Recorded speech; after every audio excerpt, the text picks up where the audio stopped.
You're now listening to the Engage the Rockies podcast, your go-to podcast for local and state issues concerning Colorado.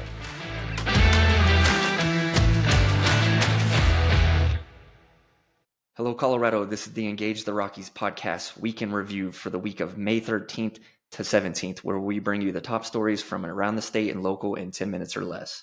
If you'd like the show notes with links to the stories we're covering today, please visit engagetherockies.com and sign up to our email. Every Friday, we'll send you the list of articles when a new episode is released. From around the state, Governor Polis signed controversial land use bills into law on Monday. These bills were pieces of legislation that made up the larger land use bill, Senate Bill 23-213, that failed to pass the Colorado legislature last year, but passed individually this year. The first bill signed into law was House Bill 1313, Housing and Transit-Oriented Communities. The bill requires that certain local governments plan and implement housing density goals approved by the Department of Local Affairs and creates a grant program and other technical assistance to support these efforts. The second controversial bill signed into law was House Bill 1152, Accessory Dwelling Units. The bill requires certain local governments to allow accessory dwelling units, also known as ADUs, and creates a certification and grant program in the Department of Local Affairs to ensure local compliance and encourage the construction, conversion, and use of ADUs. A subject jurisdiction must allow one ADU as an accessory use wherever the jurisdiction also allows single-unit detached homes. The bill prohibits subject jurisdictions from imposing new parking requirements or requiring that the ADU be owner-occupied. The third controversial bill signed into law was House Bill 1304, Minimum Parking Requirements. The bill creates various rules and requirements concerning minimum parking requirements for local governments that are members of a metropolitan planning organization. These bills were signed into law in conjunction with another land use bill signed into law last month, House Bill 1007, Prohibit Residential Occupancy Limits. That bill prohibits local governments, including home rule or statutory cities, counties, towns, territorial charter cities, and consolidated cities and counties, from limiting the number of people who may live together in a single dwelling, regardless of familial relationship. So these are some pretty controversial bills and topics. However, this coming Monday, we will drop an episode with Representative Don Wilson, who is a former mayor of Monument. He's a current state representative. He's also a former Board of Trustee member in Monument, and he was there in the session this year. And he has some things to say about these bills right here. So tune in on Monday for our local control episode with Representative Wilson to find out more in detail about each of these bills.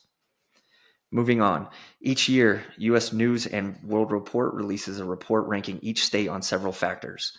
In the most recent report, Colorado made a top 10 list for most dangerous states. Colorado was recognized as the third most dangerous state, largely in part because of its property crime rate, which includes burglary, larceny, and motor vehicle theft. Per the report, Colorado has a violent crime rate of 492 per 100,000 people. That number appears to be about average among other states that made the top 10 list. Violent crimes include murder and non-negligent manslaughter, robbery, aggravated assault, and rape.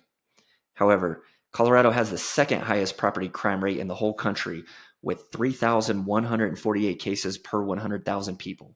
The only other state that recorded more was Washington.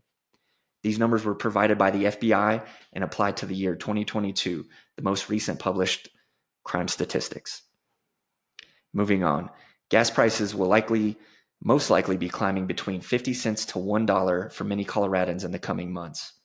Motorists in what's called the Denver Metro North Front Range Ozone non-attainment area faced the more expensive gas after the Environmental Protection Agency a few years ago downgraded the region to severe, which triggered a requirement to use what's called reformulated gasoline this summer. When the EPA was considering the downgrade, the agency said the reformulated gasoline would only add about 3 cents per gallon. Experts in the field said it would be 10 to 20 times or more than the EPA suggested. While Governor Polis pointed the finger at the EPA, it's important to note that shortly after his election in 2019, Polis sent a letter asking the EPA to withdraw Colorado's request for an extension time to meet Clean Air Act ozone standards in order to see if the measures already taken would bring the state into compliance, something the EPA has the power to do. Governor Polis's predecessor in the governor's office, now U.S. Senator John Hickenlooper, had sought the extension. After his rescinding of Hickenlooper's extension request and the public outcry at the potential cost of reformulated gas, and after the EPA downgraded the non-attainment area to severe, Governor Polis reversed course and said that he would do everything possible to avoid the RFG mandate, including filing a lawsuit against the EPA. Moving on to local news in El Paso County. The Colorado Springs City Council appeared split on Monday about bringing ambulance services in-house, following 5 hours of presentation from the fire department and city staff on the plan to create a new emergency medical services enterprise. Some council members characterized the potential move away from the city's current ambulance service provider, American Medical Response, as an opportunity to improve public safety and for the fire department to control the entire pie of emergency response. Others questioned whether the proposed enterprise would be and would remain financially viable, and if the fire department could meet targeted response times. The city's current 5-year contract with AMR expires next April. To find out more about this topic, we covered it on our Engage the Rockies podcast with former Springs Mayor John Suthers 2 weeks ago. It's very informational and examines both sides of the argument. We recommend going and listening to it when you get a chance. Moving on. The El Paso County Board of County Commissioners unanimously passed a proclamation in support of National Charter School Week 2024. The proclamation states that all children deserve access to the highest quality education possible that suits their families' unique needs and opportunities. It also recognizes that charter schools have become a valuable part of the public school family and Colorado's K-12 education ecosystem, offering hundreds of thousands of children and families additional choice and freedom in education. You can read the full proclamation on the El Paso County government's website, or if you're signed up to our newsletter, we'll send it to you directly. Additionally, concerning the county commissioners that wasn't covered in the news last week, the commissioners took a stand in favor of gun rights and the right to carry concealed weapons on certain county government premises that would have been affected by a new state law passed this year in the state legislature. Senate Bill 131, the so-called Sensitive Spaces Bill, prohibits the legal carry of firearms in government buildings. However, the bill did carve out an option for local governments to exempt themselves from certain restrictions of the law.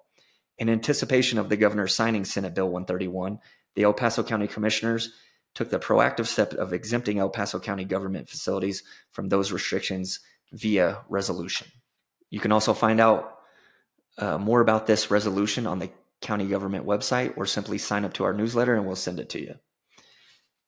Moving on with our last story.